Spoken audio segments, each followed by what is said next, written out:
Good morning. Welcome back to Venture Daily. On today's show, Trump and Senator McCormick just announced a plan for $90 billion in private investment to supercharge Pennsylvania's AI and energy sectors, creating thousands of jobs. And we talked to Bradley Tusk about his recent TED Talk, in which he made the case for why you should be able to vote on your phone. I'm Josiah Simons. I'm Jackson Fordyce. It's Wednesday, July 16th. Let's get you smarter before your first meeting.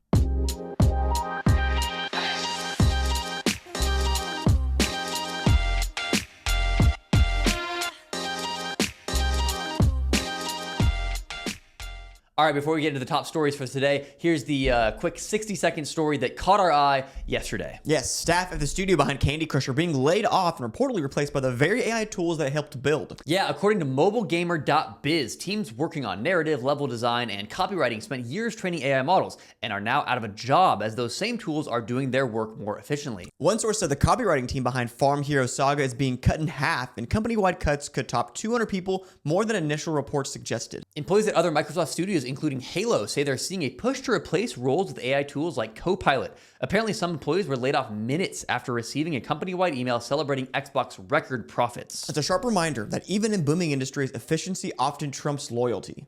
All right, Jackson, let's get into the news for today. What do we got for our first story? Yep, first story. President Trump and Pennsylvania Senator Dave McCormick just unveiled over $90 billion in AI and energy investments at a major innovation summit in Pennsylvania, the largest commitment of its kind in the state's history. Yeah, the Pennsylvania Energy and Innovation Summit at Carnegie Mellon brought together over 60 top CEOs, including leaders from Blackstone, Exxon, Palantir, and Amazon, to spotlight the state's role in powering the next wave of AI infrastructure. Blackstone will lead the charge with a $25 billion investment in data centers and grid upgrades in Northeast PA, expected to create 6,000 annual construction jobs and 3,000 permanent roles. The announcement includes plans for new power generation, grid modernization, and AI workforce training programs to meet surging demand. McCormick says Pennsylvania's resources, from energy to education, uniquely position it to lead the, quote, AI and energy revolution. Trump's officials and bipartisan state leaders were also in attendance, underscoring the initiative's economic and national security significance. For more on this story, I spoke with Pennsylvania native Doug Clinton. I am Doug Clinton, and I am one of the co-founders and managing partners at Deepwater Asset Management, where we invest in technology companies, both in the public and private markets. And I'm also the founder of Intelligent Alpha, where we use modern large language models to do AI-powered investing. So we've replaced the human element of doing public market investing with AI, and it's been a ton of fun to build both. And for my first question with Doug, I asked him, with $90 billion in new commitments and top CEOs in the room, is Pennsylvania becoming the blueprint for how AI infrastructure and energy policy can align, or just a test bed for big promises? I think it can be. I mean, I'm a homer, obviously, as you mentioned. I grew up in Pennsylvania. I live here now. I love Pennsylvania. But I think we've even seen a little bit of sort of echoes toward this earlier in the year, right? I mean, we've had the Microsoft announcement with 3 Mile Island being reopened. That's a huge investment coming to the space. We've obviously seen Google. We've seen Amazon. There's a ton of investment coming into Pennsylvania. And I think one of the reasons is we are one of the most nuclear-friendly states in the U.S. And so nuclear, I think, is going to be a huge advantage across not just the U.S., but really the globe as we think about trying to power all of these AI data centers that we're building.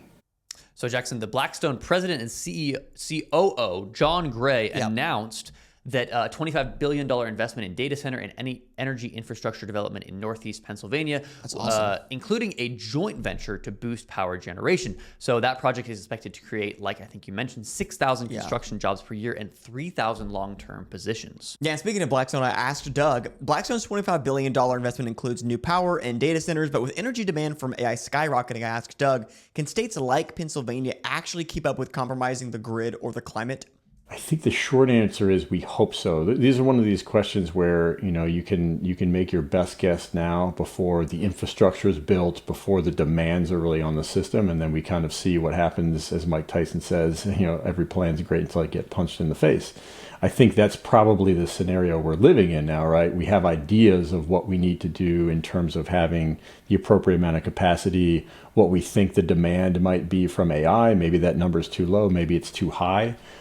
So I think time will tell is the short answer, but I think that as with AI model building, I think a lot of the people in the space are being very thoughtful about how do we do this in the right way? How do we do this in a sustainable way? I think nuclear is a great part of that answer, and how also do we make sure that we have enough power in total to ensure that people aren't losing power, having brownouts, things like that. Senator McCormick says this is the largest investment in state history. So I asked Doug, what safeguards are in place to ensure that job creation and community benefits match the hype? I think that's one of the core questions with AI more broadly, right? And I think every time you have public financing and you have public support for programs like these, jobs are a huge, huge factor in it. I think obviously if we are building, new capacity here in the state of Pennsylvania, that will still require a lot of human labor. We haven't figured out how to replace construction workers yet, right, with AI or with robots. Maybe that happens someday. So that for me is kind of piece number one. But piece number two, and I would expand the question a little bit more broadly, because we get this question a lot, right? Where AI, if it works the way that we think it might, and these power demands are delivered on, then sort of what happens to a lot of human jobs, what happens to a lot of white collar human jobs in particular. And we've been thinking a lot about this. There's sort of three jobs that we think are persistent through this AI era, which are the tastemaker, the people person, and the detective. And so if you think about what those three roles are, the tastemaker it's sort of like the athlete, right? It's like the musician. They have this unique ability to understand how AI models think. And in particular, they have a unique ability to do contrarian things, right? Like good taste is predicated on doing something that's different than consensus. And so sort of by definition, the tastemaker is someone I think that will always have a role in the AI era, because definitionally these models are built on the broad swath of human consensus that is the internet. So that's job one. Job two, people person. Those are the people that you like at parties. They're the nice people at Chick-fil-A, right? Like they just make you smile. That will always have a role in human society because we still want to buy from people. We want to interact with people, interface with people. And the third one, I think this is kind of the most fun one actually, is detectives, where these AI models, they won't have all the information about the world. So there still will be a need for humans to go out into the world, discover things these models don't know, and whether they bring that back to the models, whether they bring that to a human process that the models don't get. I think that's going to be a really fun role that we see as we think about jobs in general. So which one are you? Decide the tastemaker, the people person, or the detective? I think or none of the three. I don't think I'm at necessarily any of the three at this moment, but I think that our show kind of positions us to maybe someday be the detectives that go out in the world, tell the stories of what's happening in tech. Right now, we're more aggregators of the news. We bring the news from other headlines, but I think that that's pretty cool. It makes a lot of sense. But I mean, we've been telling people this last week or two, 50% of white-collar jobs are potentially on the line, according to the Ford CEO. Exactly. He thinks that 50% of white-collar jobs are going to be replaced by AI. Doug mentioned maybe in the near future, robots taking over construction worker jobs. Yeah, so blue-collar jobs. But yeah. I think that if that's the case, right, how do you position yourself to be one of the three? A tastemaker, what's the second one? A people person. And then a detective. And a detective. And the people person, I'm actually still a little unsure. What jobs do the people do? I think that they're like morale hires, people that are just in the office, they're around people, maybe they're around the execs and they're just like, right. Oh, they're a good person to be around and they bring the energy. Because I think if you just have an office full of just... Yeah, so all the chatbots in the room have some personality person that they can talk to. You're going to have your execs in the room still, right? Okay. And so the execs need someone to, Yeah, that's true. I guess 50% are gone. CEO is still there. So, yeah. All right, and for your last question? Yeah, my last question with Doug. With Trump, Palantir, Anthropic, BlackRock, and Amazon all in the same room, does this summit signal a new public-private axis of power around AI and energy dominance? I think we've been trending in that direction since we've had this change in terms of the presidential administration. It feels like the Trump administration has been quite friendly with big tech. I mean, we also saw the news today with China maybe getting new access or regaining access to NVIDIA and AMD's chips. And so I think this administration is very thoughtful and very cognizant of the moment that we're in right now with AI. They're announcing really big deals. They're following through on the deals like we're seeing in Pennsylvania. And I think they're trying to really make sure that U.S. companies are the dominant suppliers of AI technology to the world. And I think that's good for the United States. Thank you to Doug Clinton for being on the show today. All right, Jackson, what do we have next? Yes, next story. Our friend Bradley Tusk just did a TED Talk on why you should be able to vote from your phone. So let's watch the first minute of it together. All right, check this out. So let me ask you a question. How many of you do your banking, your healthcare on your phones? Right, of course you do. How about like your love life, your entertainment, travel planning, all that kind of stuff? Right. Me. How many of you vote on your phones? Not me. So I spent the first 15 years of my career working in US government and politics. City government, state government, federal government, you name it, I saw it from pretty much every angle. And the main thing that I took away from it, really more than anything else, is why politicians make the decisions they make. Is it based on what they believe in? No. Is it what's best for their city or their state or their country? Not really. How about what's best for their constituents specifically? Not even that. It's actually a lot simpler.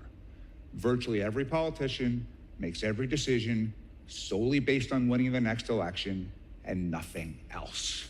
Interesting. So that's the opening. Obviously, he goes on. This is about a 10-minute TED Talk. So I want to give you the quick cliff notes before we get to actually talking to Bradley Tusk on the show today. So real quick, here's what here's his argument. Gerrymandering makes primaries the only elections that really matter across the country, and voter turnout in those is often shockingly low. So back in New York City's 2023 council primaries, only 7.2% of New Yorkers showed up for that election. Crazy. So in a city of 8.5 million, that means you can win a seat with only about 8,000 votes, which in a city like New York, that's not that hard to go grab 8,000 people and convince them like, hey, I'll give you some incentive, I'll give you some money or some whatever. Come out and vote. And now you got a primary seat. Okay, so, and who are those voters typically going to be? The people who maybe who actually just show up because they care about it?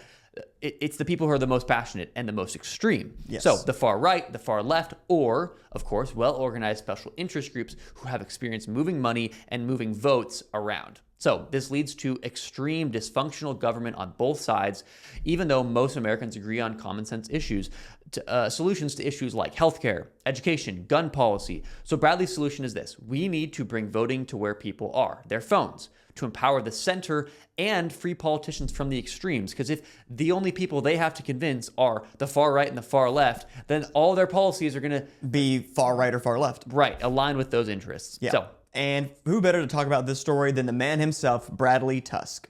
My name is Bradley Tusk. I am a partner at Tusk Venture Partners in New York City.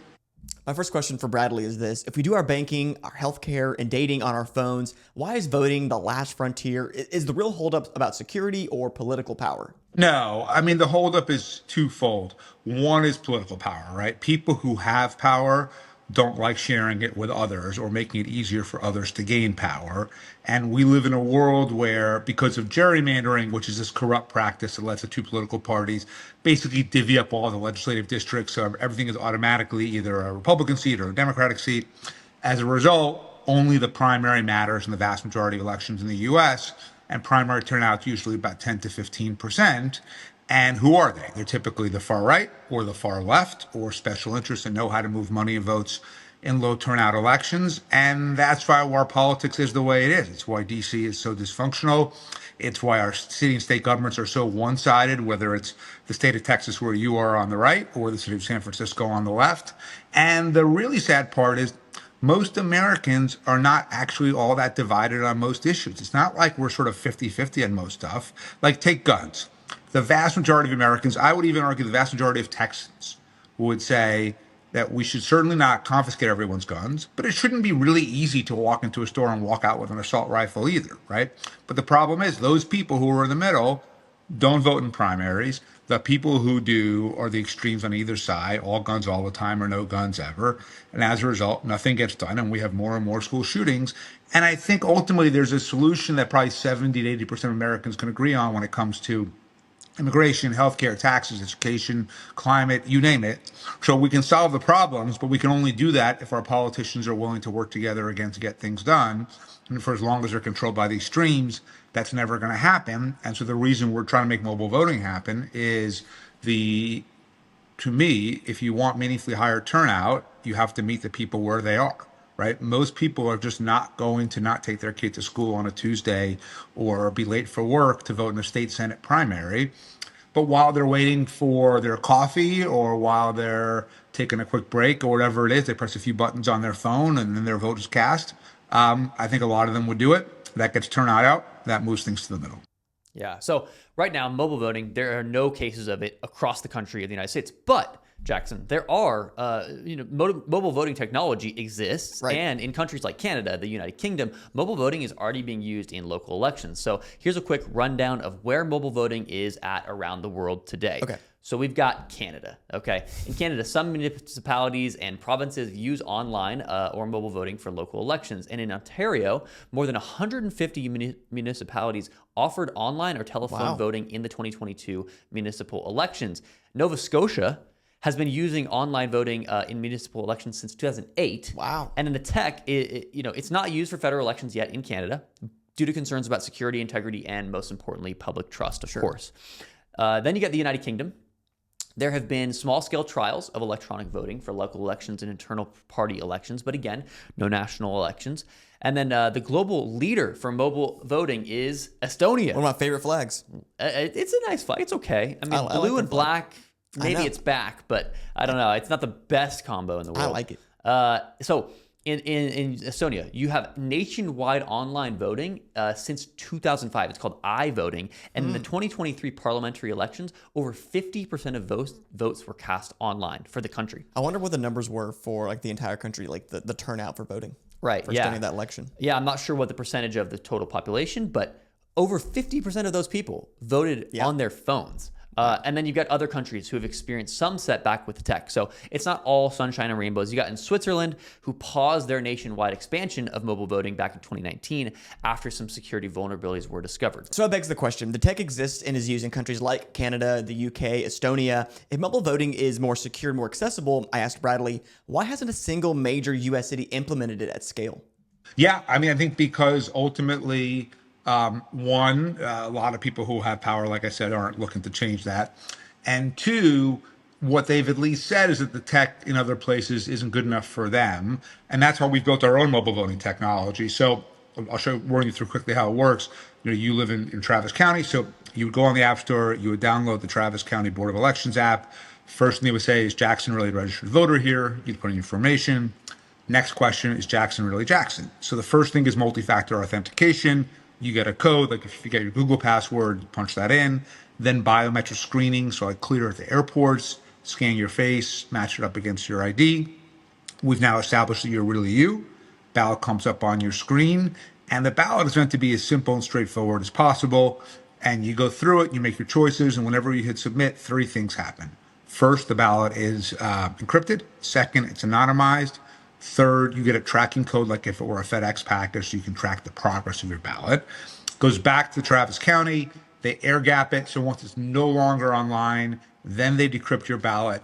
Then they print out a paper copy of it. That gets mixed in with all of the other ballots. You can see where your ballot stands because the tracking code will show you it was received, tabulated, printed, so on. And then the underlying code itself is totally open source. So everything we've been building for the last 4 years, this is going up on GitHub, and it will all be free to any government that wants to use it. This is totally philanthropic.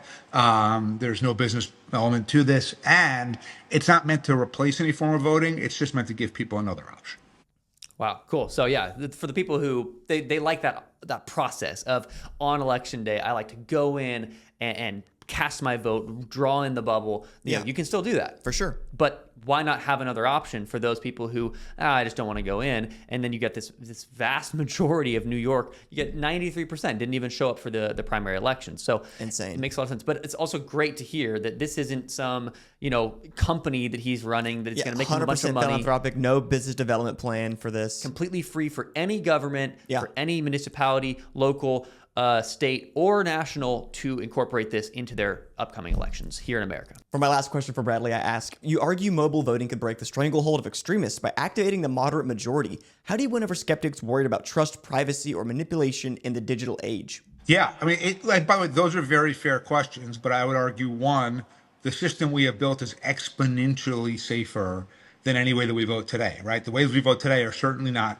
end-to-end encrypted, end-to-end verified, air gap, multi-factor authentication, biometric screening, none of that, right? Like in New York City where I live, literally the security is I sign my name, and if it looks like the signature they have in their book, good enough, right? So one, it is exponentially more secure than the way we vote right now. The way we vote now has its share of challenges and problems, whether it's mail trucks get lost with ballots, or someone pulls a fire alarm and the school has the polling place in it has to close, or whatever it is. We've got all kinds of problems now. And third, the biggest risk to me is the risk of maintaining the status quo. We have a country where people are angry and disenfranchised and disillusioned, and especially your generation, they really have no expectation of government getting anything done or doing anything good. And that's a terrible way to live, and we've got to change that. And the only way to change that is to show them that government can start working together to get things done. And the only way to get politicians to do that is to align our policy incentives, the public's policy incentives, with politicians' political incentives. Like, I assume, and I've just, for the audience that hasn't heard me on the show before, I worked in city government, state government, federal government. I spent 15 years in government, and I really saw it from every angle. And the thing I took away from it is every politician makes every decision solely based on winning the next election and nothing else. So I don't expect them to be selfless. I don't expect them to ever do anything that's not in their political interest. But if all of a sudden, instead of having 9% turnout in their primary, it's 37% turnout, by definition, 37% is more representative of the mainstream than 9%. And now all of a sudden, instead of being punished for working with the other party, they get rewarded for it because they're expected to get things done. That starts to get different results. And then ultimately, that hopefully starts to build more trust in government again, more faith in the system, inspires people like you and your age to run for office, to work in government.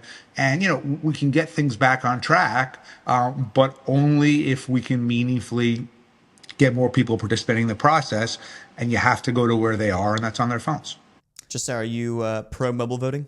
Yeah, I think so. I mean, as someone part of Gen Z, I feel like this makes so much sense for young people who already are maybe not the most politically interested. Yeah. And yet politics is impacting us every single day. It influences our lives. You can say, oh, I'm not a political person, but then when politics happens and it impacts your life, are you going to just say, oh, well, I'm not a political person, so it doesn't matter, right? It does matter. And so I think it's really cool that something as simple as just more participation in politics would actually decrease corruption significantly. Yeah. So if you've only got 9% showing up, then those people are going to be just the extremists. And of course, the politicians are going to be hamstrung. They're going to say, well, this is the only way I get reelected is by doing all the extreme policies. Appealing to the 9%. Appealing to the 9%, exactly. So if now you have to appeal to 40%, 50%, you're going to actually have politicians required now to appeal to the majority. And that's how we get democracy working. So I think for young people, it makes the most sense. And it's easier for us to do this voting wise.